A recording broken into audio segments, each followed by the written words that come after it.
Hello everybody, আজকে আমি আপনাদের দেখাতে যাচ্ছি যে এসআইআর এনুমারেশন ফর্মটা কিভাবে ফিল আপ হবে। খুবই সিম্পল ওয়েতে আপনারা দেখে নিন, যাতে কোনো অসুবিধে হবে না। কয়েকটা ফ্যাক্টস আছে, আগে বইটা জেনে নিন। এই এনুমারেশন ফর্ম বা এসআইআর ফর্ম যেটা হয়েছে তার জন্যে কয়েকটা ইম্পর্ট্যান্ট ফ্যাক্টস। ফার্স্ট জিনিসটা হচ্ছে কি, এই ফর্মটা তাদেরই ফিল আপ করতে হবে যাদের অলরেডি ভোটার লিস্টে নাম আছে, 2002-3 হোক বা তারপরে হোক।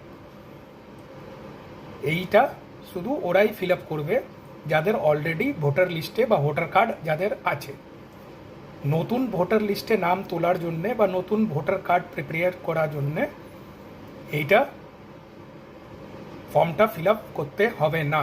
এইটা থেকে নতুন ভোটার কার্ড বা নতুন ভোটার লিস্টে নাম ওঠানো যাবে না। সেকেন্ড জিনিসটা হচ্ছে, এই ফর্মটা আপনাদের বাড়িতে যাদের অলরেডি ভোটার কার্ড আছে তাদের বাড়িতে বিএলও এসে দিয়ে যাবে। যাদের থাকবে ভোটার কার্ডে নাম, ওর নামে এই ফর্মটা আসবে। দেখুন, যেমন এইখানে আছে আপনার নাম,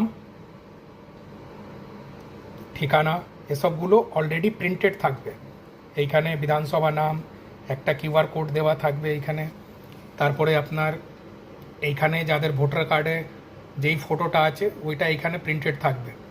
এইখানে আপনাকে একটা কারেন্ট ছবি কালার পেস্ট করে দিতে হবে।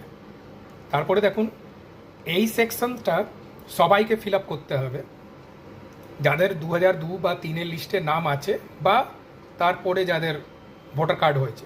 এইটা সবাইকে ফিল আপ করতে হবে। এইখানে দেখুন, আমি জুম করে দিচ্ছি, আপনারা দেখে নিন। নিজের নাম, ডেট অফ বার্থ, নিজের আধার নম্বর, এটা অপশনাল আছে, আপনারা দিতেও পারেন নাও দিতে পারেন। মোবাইল নম্বর দিতে হবে। এইখানে ভোটার কার্ডে যেইটা নাম, বাবার নাম প্রিন্টেড থাকবে ওইটা আপনি দেবেন, বাবার এপিক নম্বর। তারপরে মায়ের নাম, মায়ের এপিক নম্বর। তারপরে স্বামী বা স্ত্রীর নাম, ওনার ভোটার কার্ড নম্বর। এই সবগুলো আপনি ভোটার লিস্ট বা ভোটার কার্ডে যেটা দেওয়া থাকবে সেটাই ফিল আপ করবেন। আবার এইটা হচ্ছে যাদের 2002 লিস্টে নাম আছে, এটা তাদের জন্য। এখানে নিজের নাম, নিজের ভোটার কার্ড নম্বর, বাবার নাম, মায়ের নাম, সম্পর্ক কী আছে, জেলার নাম, রাজ্যের নাম, বিধানসভা নাম, এই সবগুলো দিতে হবে। এইখানে বিধানসভা booth serial number fill up করে এইখানে নিজের সই করে বিএলওকে দিয়ে দিতে হবে। আর এইটা হচ্ছে যাদের 2002 বা 3-এর নাম নেই। দেখুন, আমি জুম করে দিচ্ছি, দেখে নিন আপনারা। এইখানে ওর বাবার নাম থাকবে, ভোটার কার্ড, এইসবগুলো ফিল আপ করে, জেলার নাম ফিল আপ করে এইখানে